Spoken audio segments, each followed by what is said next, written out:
Thank you very much, Fabio, for inviting me here. It's a great pleasure for me as well, to join all of you to celebrate, Fredric Jameson's life and work. I had initially planned to be there in person, but unfortunately, due to some circumstances, I couldn't do that.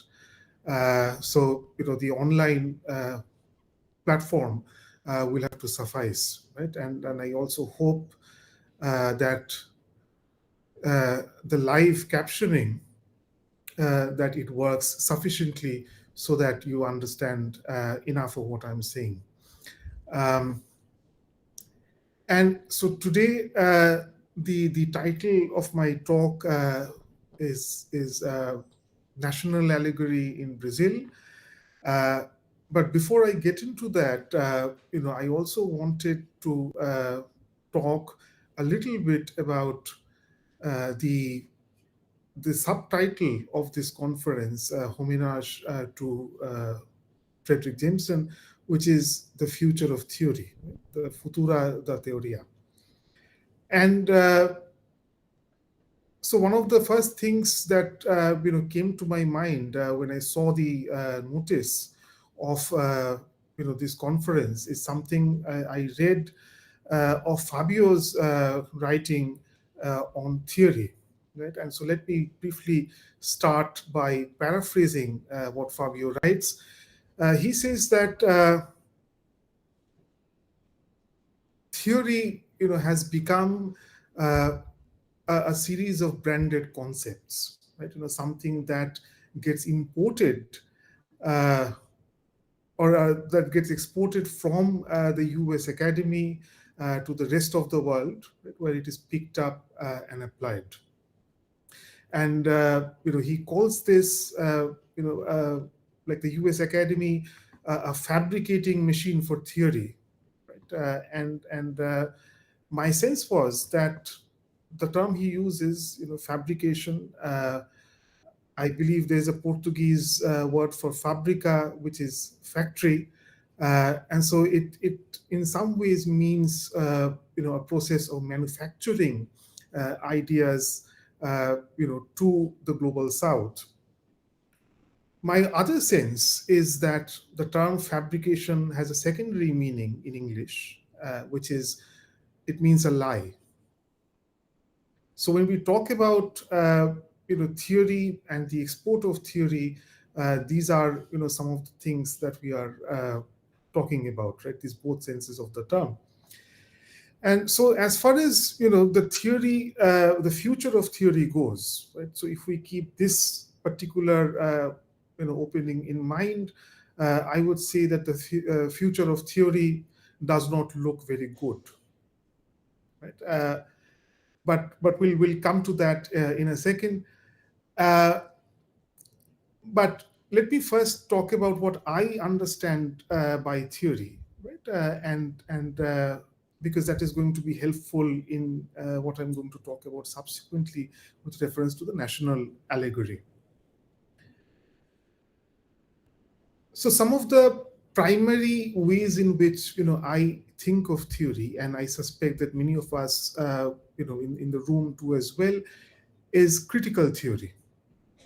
And so one of the sort of seminal essays on this is Horkheimer's Traditional and Critical Theory, or Critical and Traditional Theory, from 1937, often considered to be in some ways foundational to the idea of critical theory itself. And there, Horkheimer makes this distinction between what he calls traditional theory, right? And he says that it is primarily meant to prop up, right, the existing status quo, that it reflects a kind of division, the division of labor in the world, and the generation of theoretical concepts simply tries to prop up and to sort of maintain the status quo, as it were. And so he defines critical theory in contradiction to traditional sort of theory. And The other point of distinction for Horkheimer, and this is again an important one, is that the theorist, the subject, the theorizing subject is very much a part of what they are trying, or what he or she is trying to theorize. And so unlike in traditional theory, where the theorist sort of, as it were, stands apart and simply pronounces observations and judgments from a distance. So this is Horkheimer's sort of understanding. The other understanding I wanted to mention is something that comes about a little later. So Horkheimer's is in the late 30s. This one is from Mikhail Bakhtin. And this is a very small essay published in the mid-1970s. In fact, it's one of the last essays Bakhtin wrote before his death. It's called Toward a Methodology for the Human Sciences. And Bakhtin makes the point that scientific knowledge is something that he calls monological. Again, where the theorist or the scientist, the producer of knowledge, is somebody who simply pronounces judgment on this or that. Humanistic science, on the other hand, or what we would call the humanities today, is something that he calls, by contrast to science in the normative sense, as dialogic, right? Where every word, right, is susceptible to an infinite number of interpretations, right? And he says that whenever the speaker speaks, whenever we utter something, we already get ourselves into relationship with everything that has been said on that subject before. And so both of these are sort of important landmarks in what I understand to be the humanistic or the critical tradition of theory. And both of these in various ways sort of made their way into this tradition of American critical theory, which is arguably the prominent mode in which we encounter theory today. And so a little bit of this history, I think, is significant in understanding how this came about. And one of the things that or maybe a few things that should be mentioned here is, so Horkheimer's ideas, right? So they eventually become part of theoretical theory proper, right, in the American academy, and Bakhtin enters the theory discussions much later as part of the whole deconstructive sort of turn. Right? And so, for example, this essay that I mentioned, there itself, the fact that the word has multiple connotations, right, can easily be rendered to post-structuralist sort of discussions on language and the slipperiness of language and so on and so forth. The third aspect of or the landmark of critical theory in some respects is Lukács, right? And so Lukács makes this distinction, right, between what he calls an interpretive reification, right, which is similar to traditional or scientific knowledge in the way that I just described for Horkheimer and Bakhtin respectively. And then he talks about a certain idea of theory where he emphasizes the subjective element of history. Right? This is from history and class consciousness. And Lukács also provides what I think is a very important departure, point of departure for those of us who want to talk about the institutionalization of critical theory or theory in general, right? That he, in a subsequent book, whereas we talk about history and class consciousness all the time, it definitely forms part of the canon of critical theory. This book, The Destruction of Reason, right, published roughly 30 odd years later, this one does not.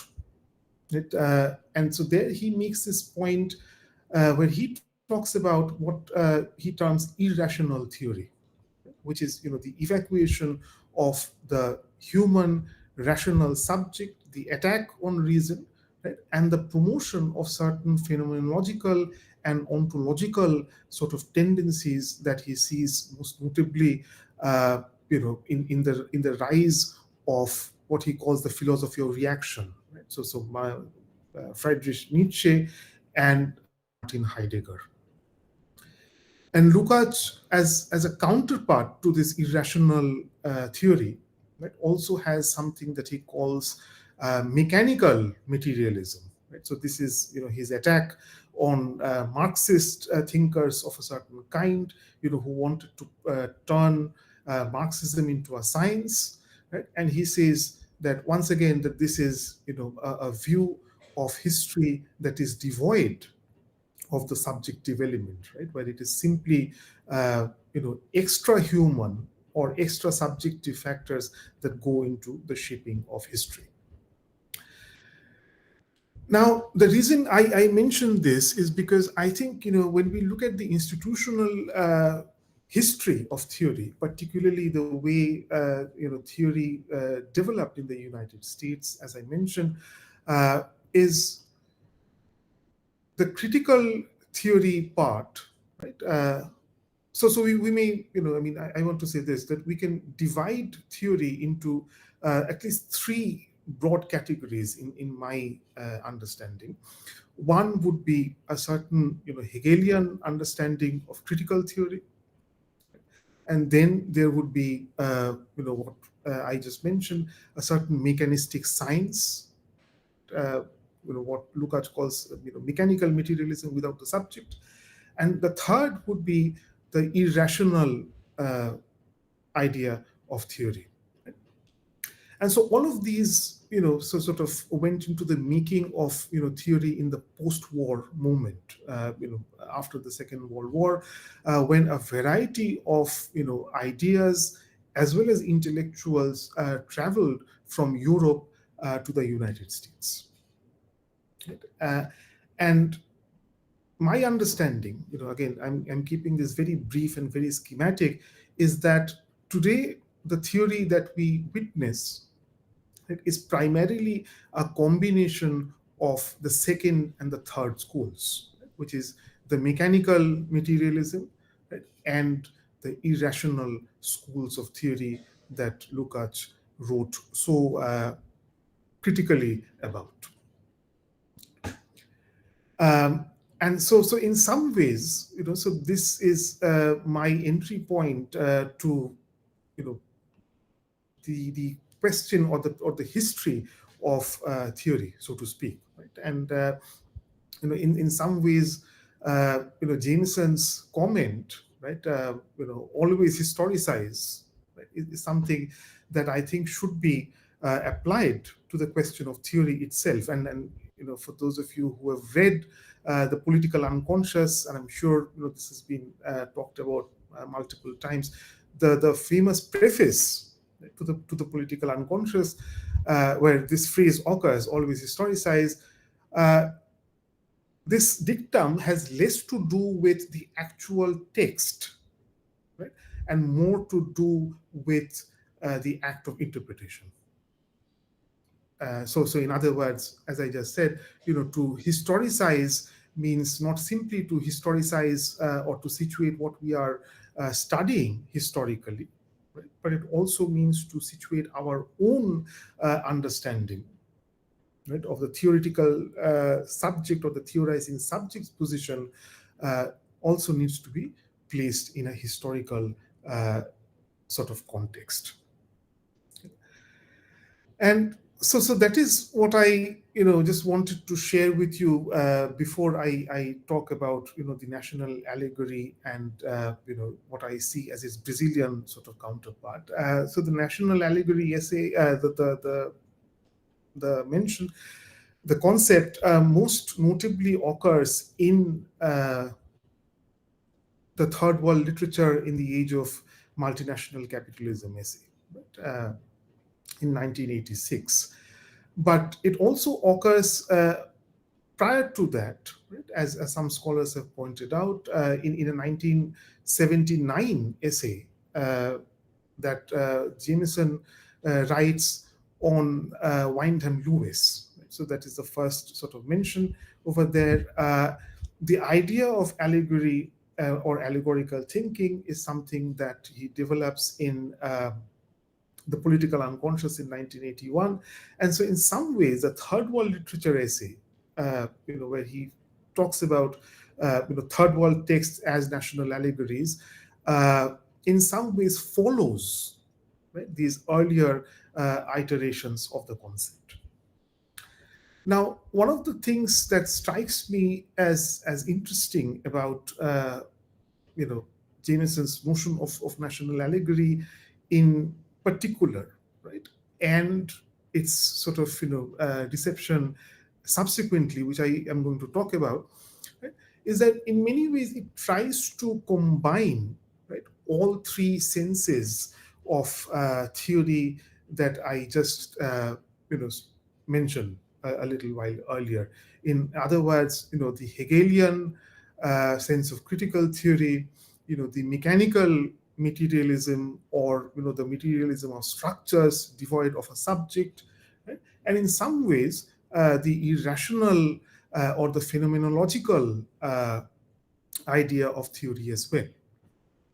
And I know that there are many people in this room who've read Jameson a lot more closely than I have, right? So I won't go into sort of other aspects or his other writings and how sort of this may be true or not true in other cases. But primarily in the national allegory essay, right, one can see that there are some of these tensions, right, that exist. And so how does he define the national allegory? So one of those is, as I mentioned, it's something that comes from the reading of Wyndham Lewis a little earlier, where he talks about national allegories as sort of exemplifying a certain world system of nation states, existing nation states. That is sense one. Then there is a sense of allegory as allegorical interpretation, right? And he sort of almost uses the same phrase in both political unconscious and in the national, in the third world literature essay, that texts come to us as if we have already read them, right? And so this is a second sense. And a third sense, and there may be more, but these are the three senses that I could discern, is where he sort of almost at the very end of the third world literature essay, he smuggles in, almost it would seem as an afterthought, this reference to the master-slave dialectic from Hegel's phenomenology, and there he says that the peripheral sort of subject, right, or the third world subject, has a certain vantage point or has a certain sense of totality that the first world subject lacks. Right? And so we think of national allegory in at least three distinct sort of senses in the third world literature essay. Now, the reception history, which I just briefly alluded to a little earlier, of this particular essay, at least in the Anglophone, Anglo-American academy, has been huge. Right? And I sometimes even say that the reception history of TWL, right? Third world literature is almost like a subfield by itself, right? Depending on the number of responses it has had. And among the most sort of influential ones, right, is something that Ejaz Ahmed, the Indian critic, wrote almost immediately after the appearance of Jameson's Third World Literature, right? And so Ahmed writes in 1987, 1 year after Jameson, and he says, so he's very critical of Jameson on a number of counts. So one is he says that by talking of third world texts, right, in terms of the nation, that Jameson is discounting all the different ways in which politics, and particularly the politics of solidarity in the third world, exceeded and went beyond that of the nation. Right? So that is point one. Second, he says that because the idea of third world literature, right, which is necessarily made available to first world readers through translations and processes of mediation, right, that only a very small part of what we may call literature actually gets across for analysis by theorists in the US academy. And so he says that much of what we may call Indian literature, right, simply remains unknown to the American theorist. So these are the two major objections that he makes. And as I said, so there's been a series of responses by many scholars, both in the 1990s, but also in the 2000s and so on and so forth. And in some ways, this particular debate, Jameson's Third World Literature essay and the Jameson-Ahmed debate, has become important in many ways in the field that we call, at least in the United States, a field of world literature.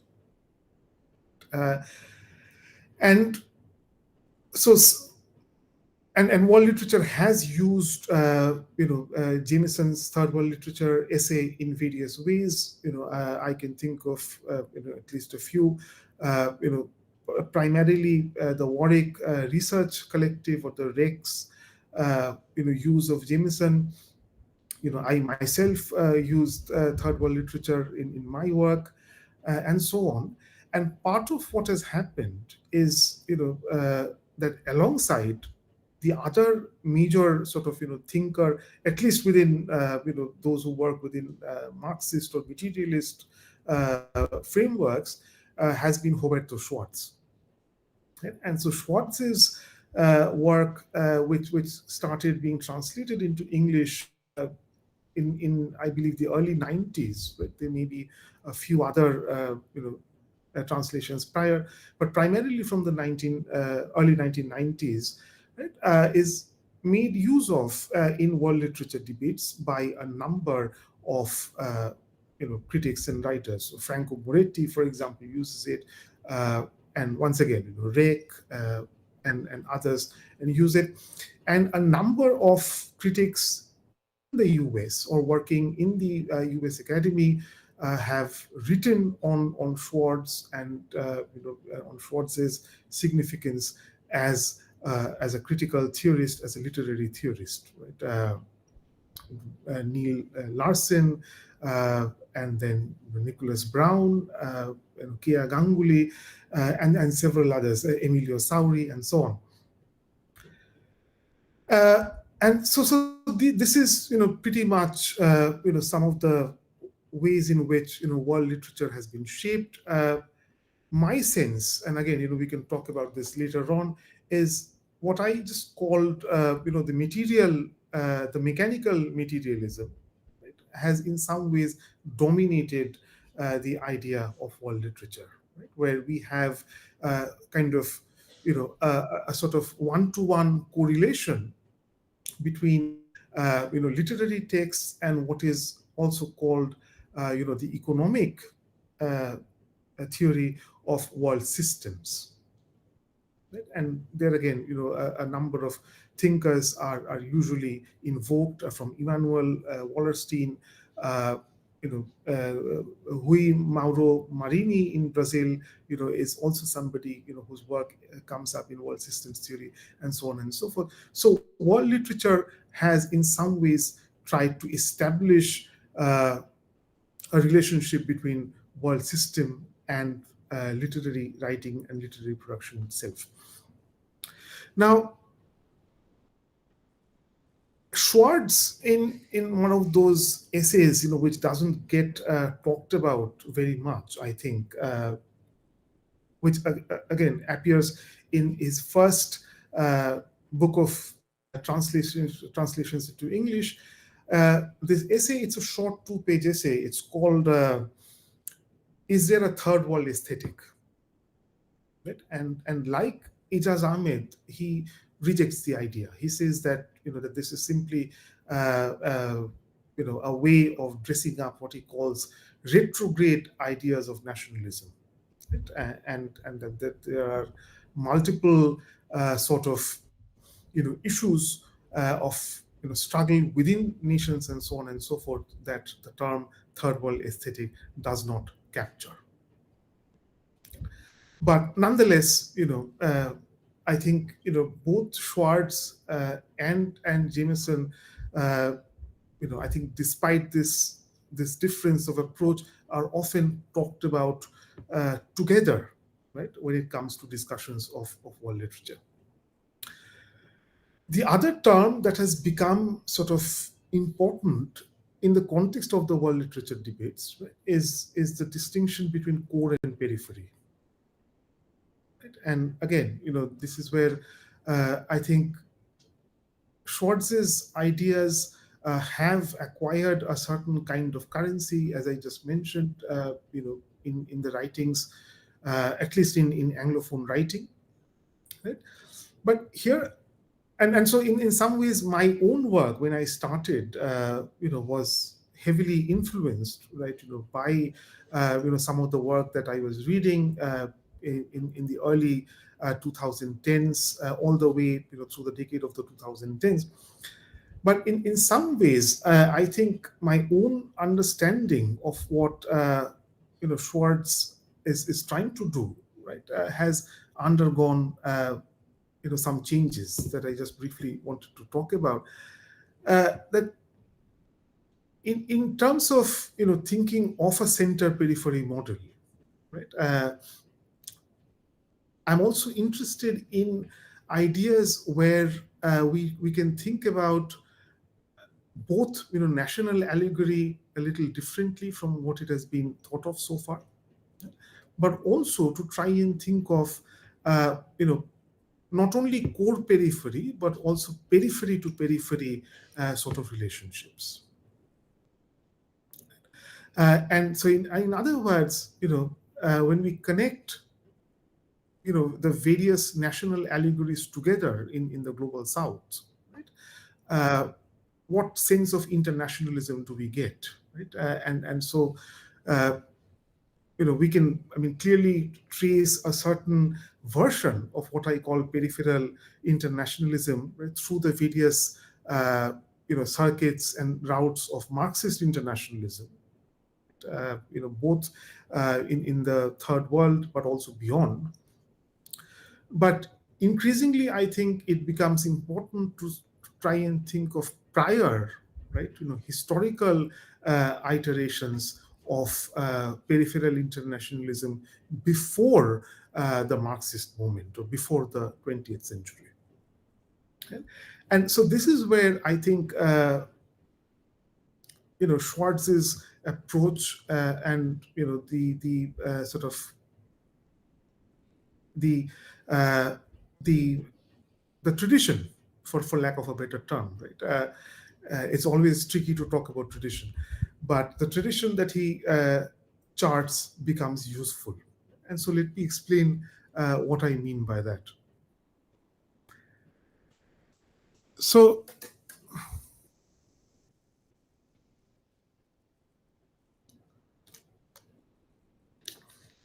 one of the things that has been pointed out, and I'm thinking both of Fabio's work here and Maria Elisa Sevasco's writings on Schwartz. I've learned a great deal from both of them. Right? Is, on one hand, while we are, those of us, who are working on world literature, working in the US Academy and so on, while we are readily sort of, trying to claim Schwartz as a theorist of the periphery and so on and so forth, then it is not something that can be done or should be done easily, right? Because when we do that, in some ways, it does injustice to the very tradition in Brazil that Schwartz's work is so firmly located in. Right? And Maria Elisa talks about this in one of her essays, right? Where she says that and this is commenting on an essay that Schwartz writes on Candido, comparing Candido to Adorno. And Maria Elisa's comment on this is the fact that Schwartz is forever, right, shying away from universal categories, right? And is never sort of, invoking any of the sort of, the usual suspects of critical theory that we would imagine that he may, very well be in conversation with, right? So whether it is Hegel or Marx or Adorno or Lukács, right? We know that this particular tradition exists, very much in what Schwartz is writing, but at the same time, this is not immediately obvious or apparent. Right? And he sort of very deliberately tries to, stay away from this, idea of, critical theory per se. Right? And so one of the things that I think is, and I'm speculating here, that may be the reason why this may be so, right? Is in some ways, right, that Schwartz is also working against the tradition of critical theory, that he's both working with but also against the tradition of critical theory, and that is because in some ways, his central problem, as I understand it, the idea of misplaced ideas, ideas fora da lugar, in some ways it deals with a blind spot of critical theory. Right? Which is that critical theory as conceived of in the European tradition, right, largely does not have a theorization of non-European history. Right? And so in many ways, this goes back, as you know, very much to Hegel's own views on history and historicality. Okay? And so a lot of writers in the 20th century, I'm thinking of Jose Arico in Argentina, Paulo Arantes in Brazil, Ranajit Guha in India, and so on and so forth. So they have grappled with this question that how does one theorize, history within a framework that, does not care about, outside of Europe, right, or the non-European place. And also where history itself, and I'm thinking of Ranajit Guha's work, is often used as a justification for the colonial project. And so that is why I think that, when we think of critical theory in the peripheral context, right, we have to both work with, but also against, the Hegelian tradition. And then that is what largely the engagement with the Hegelian tradition in the peripheries has entailed. And so to some extent, I think that is part of the reason why Schwartz sort of, charts a different tradition, right? Which is he's primarily thinking in terms of Candido, Antonio Candido, but also trying to come up with a sense in which, the social form of Brazil, as he understands it, and aesthetic form sort of speak to each other. And so in some ways, rather than reading Schwartz as a theorist of world literature, as I just said, which is largely how he's being read in the US today, I think it's useful to try and go back, right, to some antecedents who may or may not be obvious, right, in the Brazilian context. Right? And here I have a list of figures in mind. I'll simply name them and not go into details about all of them, right? Because we don't have the time for it, but we possibly could talk about them in somewhat greater detail later on.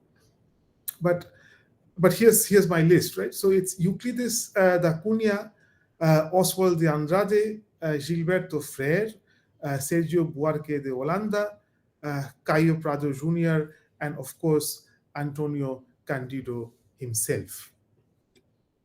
Okay.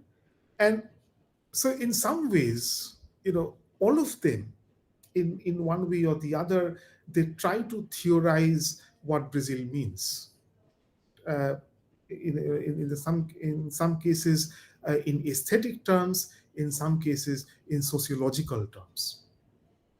And really, what we are looking at is a sense in which aesthetics and sociology sort of come together, right, without one or the other dominating. Right? In other words, we don't have a pure formalism, right? Nor do we have a mechanical sort of sociological determination.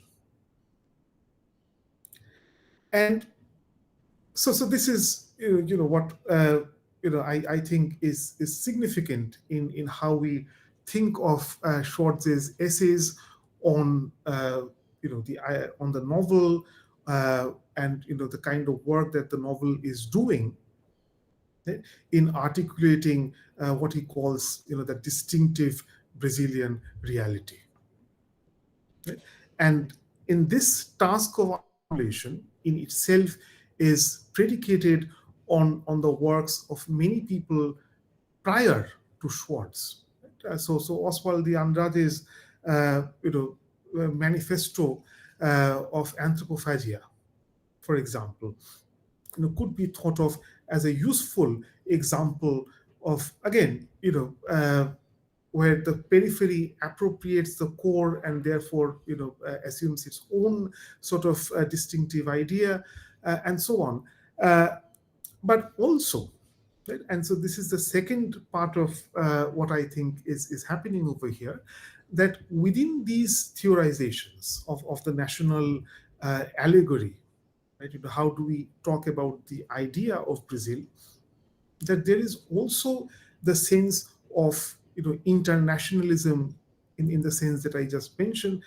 And so for that, I would refer you to Freire's work, right? Particularly, and I'm thinking particularly of the Casa Grande y Senzala, right? The Master and the Slaves in English, published in the 1930s, 1933, and his idea, right? Freire, again, who does not appear in world literature discussions or even in critical theory discussions at all, right? But he's a very influential sort of thinker when it comes to racial democracy and so on and so forth, the relation between races. Right? So he talks about when he's talking about the early sort of moments of the 15th and the 16th centuries, the arrival of the Portuguese settlers and the conquerors, he talks about the presence of what he calls the Mos-Arabic element in Portugal. Right? The fact that the Iberian Peninsula, right, both Portugal and Spain, has had a significant Arabic and Muslim sort of heritage, from the medieval period, right? And how that fundamentally changes, right, Portuguese sort of conceptions of the world. Right? And in other words, makes it different from Northern Europe. And the argument goes that the Portuguese culture, or the Christian culture, right, that is brought over to Brazil, is in some ways already imbued with Islamic or Arabic characteristics. So in some ways, I think this is interesting because part of, if we look at the history of humanism, right, and I'm just sort of moving a little bit from Brazil here, that if we look at the history of humanism, what we call the Andalusian movement, right, or the Andalusian sort of influence has, in recent years, from the 1980s onwards, been the subject of a lot of interesting work. Right? So, for example, we have the work of Edward Said, obviously, but also others, such as Abdel Fattah Quilito and George Makdisi, and so on. And part of the argument that they have made, right, is that what we call Western humanism, right, or European humanism, right, is in many ways already a sort of mixed form. Right? In other words, that we have European and non-European, in this particular case, Arabic elements that are already very much a part of humanist thinking, like a humanist thought. And similarly, one can also make a case, if you look sort of on the other side of the world, at the same moment, right, early modern period, we can also look at the interactions between European humanist thinking, but also Persian and Indian humanism in the early modern period, right? Late medieval, early modern period. And so Freire's work, in some ways, I think is important to us, not simply as a sociologist or as a thinker of race, but also as for those of us who are thinking on the question of humanism, on the question of the protocols of the humanities, and the question of a humanist and historicist sort of theory. Because in some ways, I think it allows us, right, not only to read, say, for example, Schwartz's own work, or Candido's own work, in a slightly different light. And let me give you an example of that. So Schwartz's essay, right, on it's a very well-known essay. It's called The Dialectic of Roguery, and where he reads. So it's a meta sort of theoretical piece where he reads Candido's essay on the idea of roguery as a very characteristic Brazilian thing, right, in order to talk about the relationship, again, between social form on one hand and aesthetic form on the other. And Schwartz says at the very beginning of this essay, that this is a feature that we see not only in the novel, right, which is primarily what Candido is concerned with, but also in a variety of other literary forms, right? So in poetry, in drama, and so on and so forth. So a much bigger literary complex, right, than the novel itself, right? Which is, after all, a European sort of transplant. And so some recent work in the history of the novel and so on, so they posit this interesting connection between the early novel, right, and the Spanish picaresque or picaro, and at the same time the indebtedness of the picaresque novel, right, in Spain to the muqamat tradition in Arabic. And so the muqamat is often a distinctive feature of the Muhammad is the figure of the trickster or the rogue. Now, I'm not making a causal argument. I don't think we can necessarily establish that causally, right, between Candido and Schwartz's roguery and that of the Muhammad.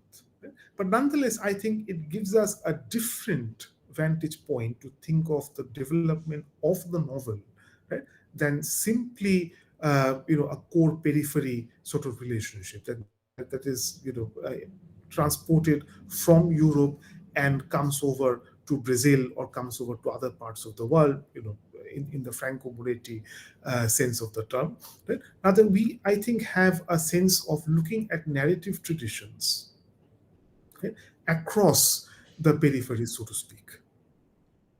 So this is, in some ways, I think, an interesting kind of an exercise that we can do in order to historicize, right, not only those regions that are devoid of history, but also to try and think of literature, right, in a slightly different context than which, say, somebody like Lukács or Adorno did.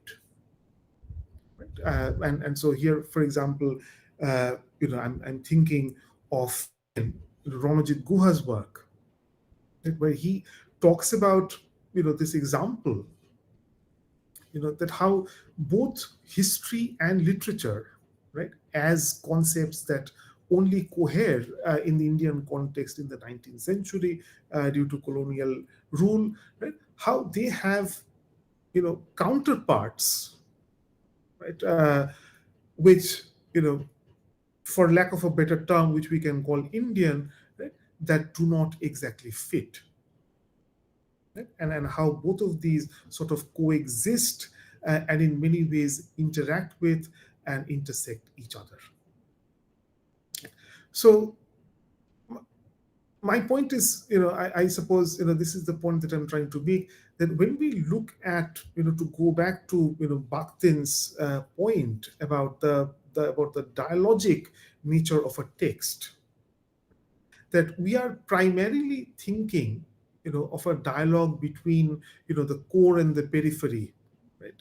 How certain models travel from the core to the periphery, and what kind of, narrative traditions, do they engage, and so on and so forth. But there is, I think, something a little more than that we can also think of, dialogue not simply along the core periphery axis, but on a broader, or shall we say, non-binary or even tertiary sort of axis, right, where we have different traditions, and not simply European vis-a-vis native, but different traditions at work within the structure of the text. And so in some ways that is something that I'm working on, and that is what I wanted to talk to you about today. So let me end by again going back to the point of theory, right? That what is the future of theory, the conference asks. And in some ways, I think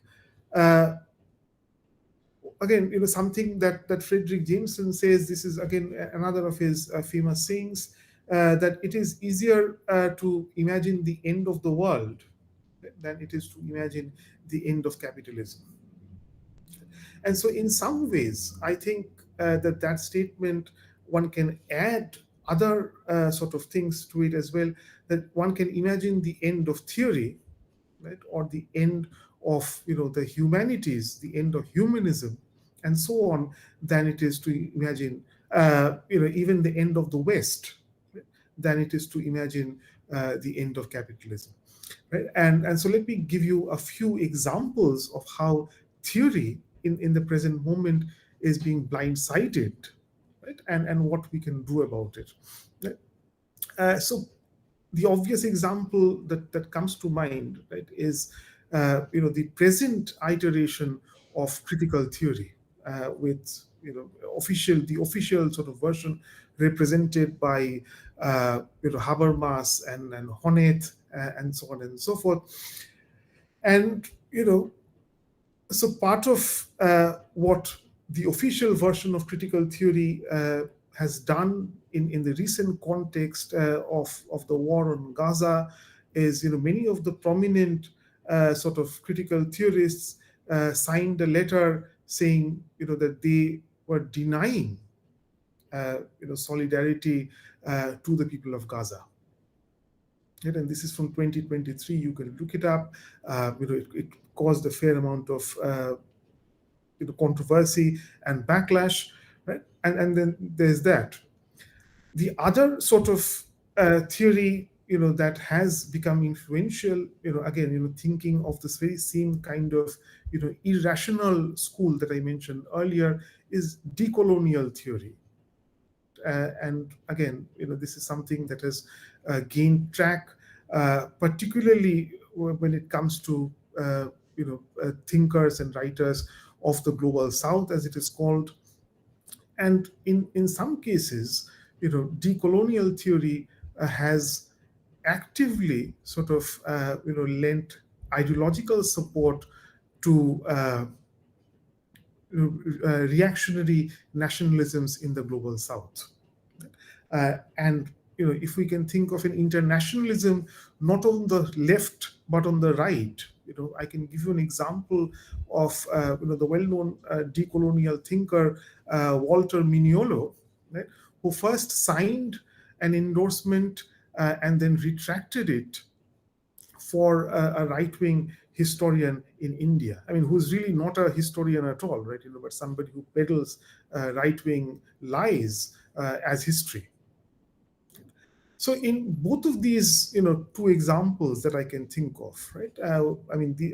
I cite these examples not to slight, particular, traditions or particular tendencies, but to point out the pitfalls, of certain kinds of critical theory today. And so that is why I said at the very outset that we can divide, theory into the critical, in the irrational and the mechanical sort of schools, but none of them really are completely devoid of complicity in the present moment. Right?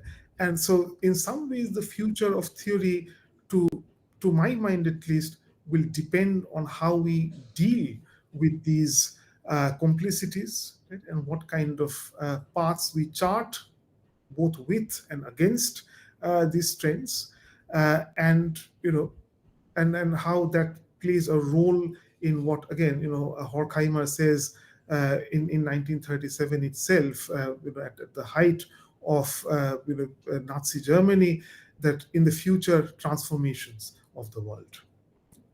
So with that, let me thank you once again for your patience, and I'm happy to take any questions. Thank you so much, Mr.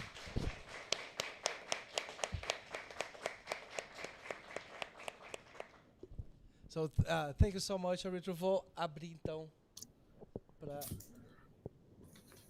perguntas. Eu tenho uma pergunta quebra-gelo. Posso fazer, ver se engrena a coisa. Okay, so first a comment. I like very much your critical gesture of mixing of when you speak about the picaresque novel, and you mention that there is an Arabic influence. When you do a gesture like this, you open space to a dimension of time, because the influence comes from the past, right? And something which bothers me sometimes with the theoretical discourse in the present is how space is used as an absolute category, and space is a homogenizing category, right? And when you point to the fact that there's this not like a pure space, a pure Western, or the Iberian Peninsula had this Arabic heritage. So you insert an element of time into space, and this opens a great critical view and possibilities of all sorts of things that you can think. But that's not my question. This is just an observation. My question is, for people who work on Schwartz, with Schwartz, it's very hard normally to apply him. And when it happens, it's normally frustrating, like to take his concepts and try to use the concepts in different contexts or for different works, very much because Schwartz concepts, they are the results of readings. They're the names for certain argumentative paths, or there's a static experience, interpretation of the text, and then the name of the interpretation is the concept, is the name for a certain interpretation of the text. And then what I was thinking is, what if Schwartz cannot be, or might not be considered a theorist, and instead be considered as a critic? So this distinction between criticism and theory, which is a difference, that everybody acknowledges, that doing criticism is different from doing theory. But I don't think that this difference is very much theorized. And so how could criticism, the relationship, speaking from and through objects to reach ideas, could be like a different modus operandi than starting from conceptual elaborations per se? So yeah, that's more or less what I wanted to ask.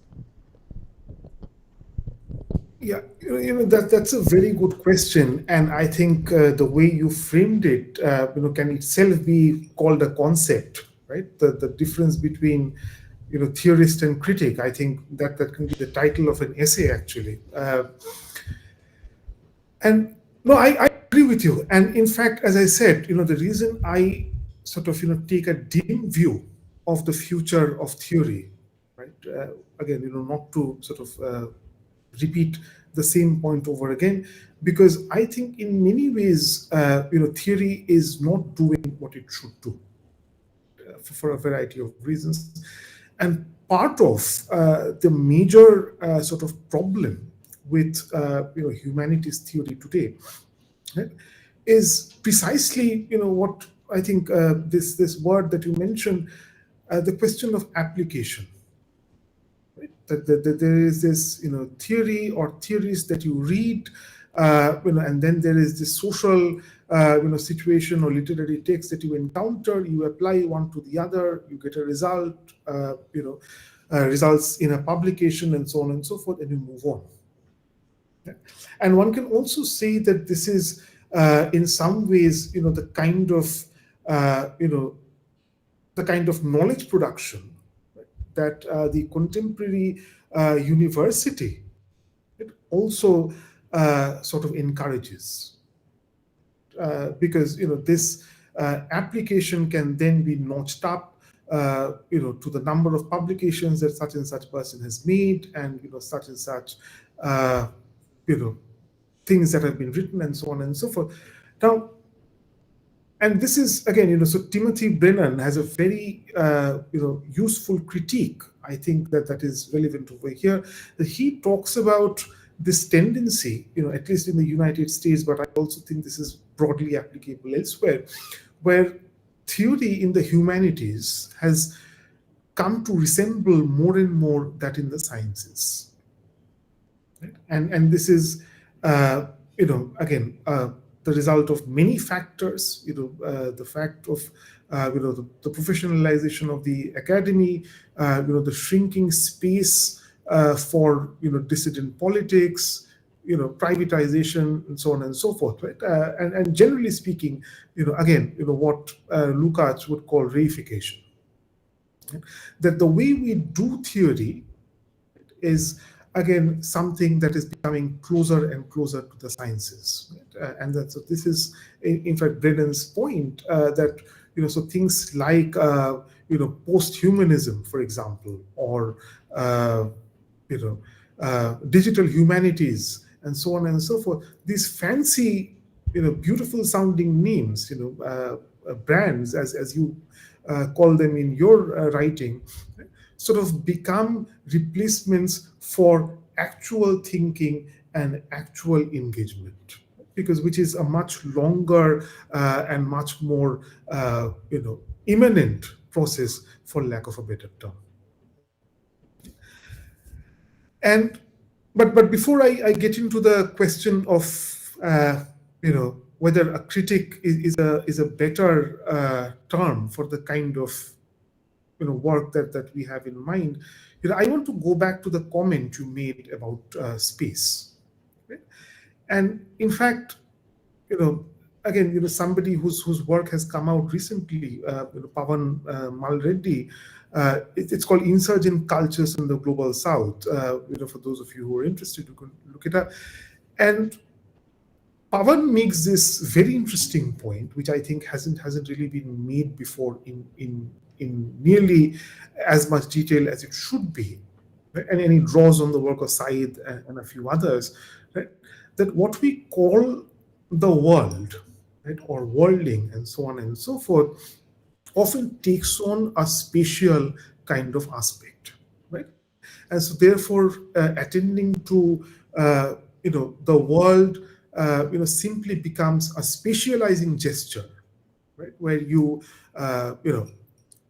invoke, say, writers and critics from different parts of the world as an inclusive, multicultural sort of framework, and that is that. There's, nothing wrong with that on the surface of it, but what it does is that it does injustice to what he calls the violence of world making. The fact that the world system as it exists is a result, right, of certain temporal processes that have been there a long time in the making. So when we look at the world simply as a spatially flattened entity, right, we absolutely lose sense of the sense of time. Okay? And importantly, and I think this is where it gets to your point about critics, importantly, not only do we lose a sense of time, right? We also lose a sense of the alternatives, right, that existed at each moment, so to speak. Because the same thing can be said about history as the text itself, that just as a text can be interpreted in different ways, right, moments also have certain potentials, certain unrealized possibilities that it is possible for us to recuperate for the future. And so in some ways, when we think of the future, right, very paradoxically, I think we should also think of the history, right, or the past, so to speak, because in some ways they are deeply interconnected. And so this brings me to the question of criticism. On the face of it, I don't think that there is a clear-cut distinction that you can make between the theorist and the critic in terms of immanence and transcendence, right? Because in many versions of theory, as I just said, at the very beginning, theory is precisely what you are saying criticism should do. But it's a matter of fact, or an unfortunate reality, if it were, that it is not doing those things. But I technically, don't see a problem with using theorist in the same sense that one may use the term critic. That conceptual sort of distinction, doesn't seem to me to be there. Because on the other hand, I'm also against, valorizing the term critic as an alternative to theory, because, just as we have an intellectual history of theory that I talked about, we can also have an an alternative history of criticism that is in equal parts good and bad, right? I mean, think of new historicism, for example, new criticism, which actually bears the term criticism in its name. Right? Think of practical criticism. Think of post-critique, right? Or the theories of affect. So all of these terms, bear the term criticism in its name, but that in itself, I don't think makes it liberatory, right? But definitely, I think the more important point is the approach towards text that you talk about for Schwartz, and I think that it's something that many of us, without trying to create a model for criticism, but it's something that we try to, emulate, for lack of a better term, right? Which is to engage with a text intimately. And I mean, this is in some ways, I think a preliminary criteria for literary criticism, right? That you don't bring in your own, sort of assumptions and biases and whatever that is. You actually get the text to speak, right? And not the other way around. You don't impose your own frames on the text. But beyond that preliminary sort of sense, I think there is also, what I call, borrowing from a friend, the tiger model of criticism that dominates, I think, the discipline these days, which is, that there is a tiger in the forest and there is a tiger in the text, right? So therefore, there's a one-to-one correlation between, whatever is going on in the world and however, the text is talking about it. So there is a certain, sociological reduction, a certain kind of simplification that we see in all kinds of cases, right? When that sort of reading model becomes influential, right? And on the other hand, this is not a term that comes up very, frequently in contemporary criticism, but it should, right? That this is a term that John Milton used, in Areopagitica, his famous anti-censorship text from the 17th century, and this is, he calls it reading promiscuously. That rather than restrict the kind of readings that one can do, right? That you read sort of across a particular text. And in that same tract, Areopagitica, he also says something which is, I think, important and relevant to what you just said. He talks about that when you read books, right, you are not only reading that book, but you're also engaging with it as a living thing, right, with a living author. And that sense of being, in conversation, right, I think is very important, which is why I mentioned, Bakhtin's essay, on toward a methodology for the human sciences, right, that presents a certain model for criticism and how to do it, right, and what is the critic's relationship to the text, right?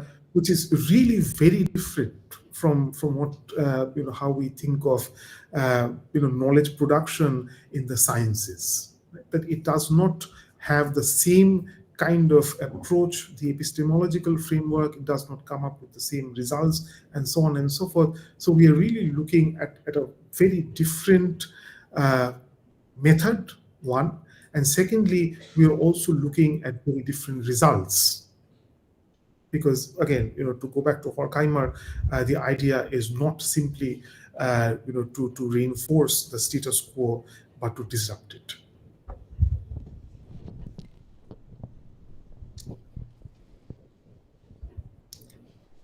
Nicolas, I think tem que sentar aqui pro Auritro ver você. Hi, Richard. I don't know how well you can see me. It's Nicholas. Hi, Nicholas. How are you? Good, thanks. I have a comment and a question, but maybe in the interest of time, I'll save the comment for next time I see you. So the question would be, obviously, almost obviously, the kind of interperipheral exchange or sort of multi-peripheral history that you recommend is both obviously salutary, obviously super interesting, and obviously, is true in the sense that, the way forms evolve or the way forms develop, is sort of multiple and non-linear and in a certain way non-dialectical. So that's super interesting. But on the other hand, the sort of center-periphery relationship, I think, emerges from a different logic and almost a different idea of what the work of art is. So I wonder what you think about that. So I'll say what I mean by that in a minute, or momentarily. So when Antonio Cândido starts talking about malandragem, the first thing he says is, well, this is not the pícaro, right? And the reason he says that is because he's not really interested in all of the places, all of the influences that might have gone into the formation of the malandro. And he goes into several of them, and they're fascinating. Many of them popular, many of them non-Western. And yes, all of these things might have gone into it, and he produces a sort of very interesting and complex possible sort of genealogy of the malandro. But then he says, but the point is, what is the malandro actually doing in this text? What is the sort of structure that the malandro produces that makes this text do the certain thing? And when you look at Roberto Schwartz's work, for example, where the center-periphery relationship really comes into the center position. So, for example, in his work on Alencar, look, Alencar might not have been thinking center-periphery, but he was trying to write a French novel in Rio de Janeiro. So, in a certain way, he is unable to avoid producing the center-periphery problem as central to the work that he's trying to write. And the question of volubilidade is a question of mobilizing an ideology that's very powerful because it's central, but mobilizing it someplace where it has no descriptive purchase. So the point would be that Roberto gets to the center-periphery relationship not out of a set of a priori presumptions, but out of how the text works. And of course, so in other words, those are two different approaches. One is almost something like sociology of literature or history of culture, which produces real results and almost doesn't even conflict with another set idea of literature where what you're interested in doing is sort of trying to figure out how the form works. It doesn't conflict, but it does have a different set of priors. It didn't seem like you were interested in really producing that set of priors as where the conflict lay. So I'm curious, does that make sense to you? And if so, what you had to say about it? Partly, I wouldn't say that it makes, maybe if I hear more from you, it would make sense. But let me try and, answer, or sort of make a counter comment on my own. I think part of the reason why, and again, I'm not sort of against the idea of center periphery, right? But if you think of it from an economic standpoint, just for a second, right? And this is where, again, somebody whose work I believe is not very fashionable in Brazil, but who's actually very influential and is a Brazilian, Rui Mauro Marini. Right? His work has been translated into English recently. So he's like a dependency theorist, right? But a heterogeneous, of a heterodox variety. And so part of his critique, Marini's critique of dependency, right? Because again, we can't really talk about say Cândido or Schwartz, right? Without say thinking of say Teotonio dos Santos or others like them. And part of, so Marini comes at this from what he calls, super exploitation, right?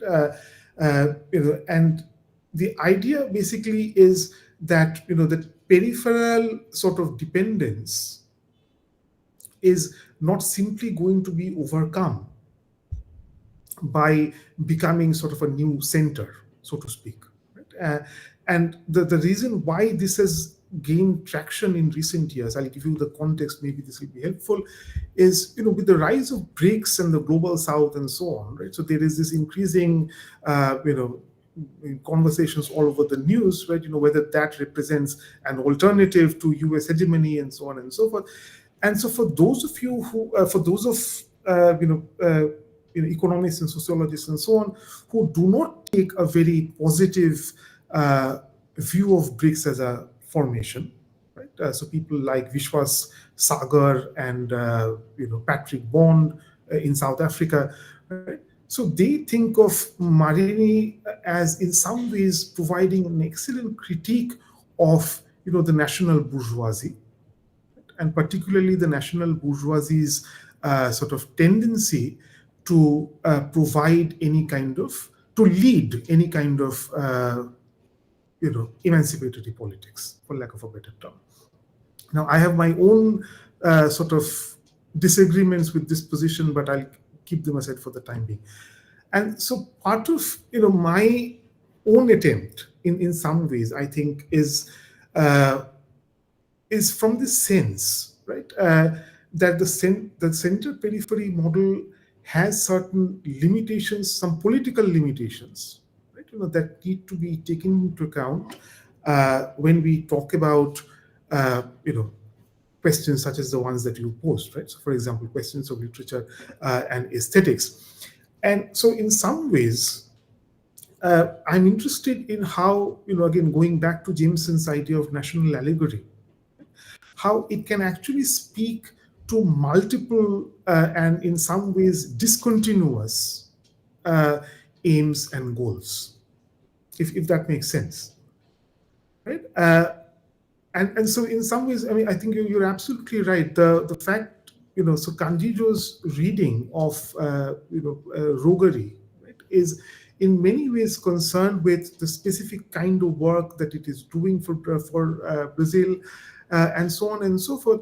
But in some ways, I think, I mean, how do I phrase this without, seeming like, I'm trying to dismiss the importance of the work? I'm really not.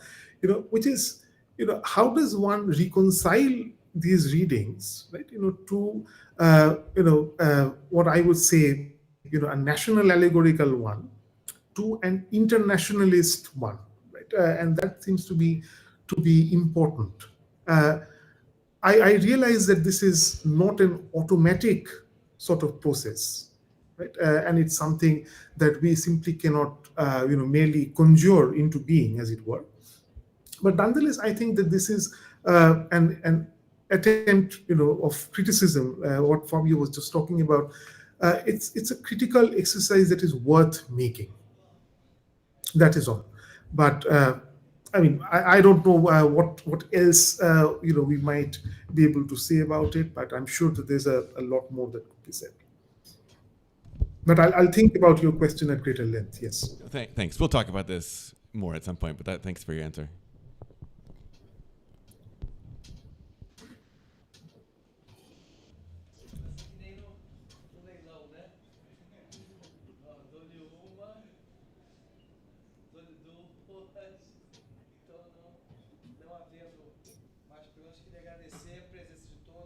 Thank you, Auritro.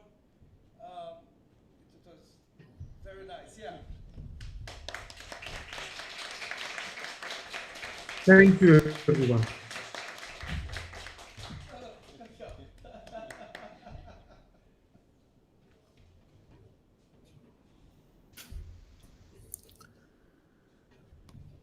I'll log out.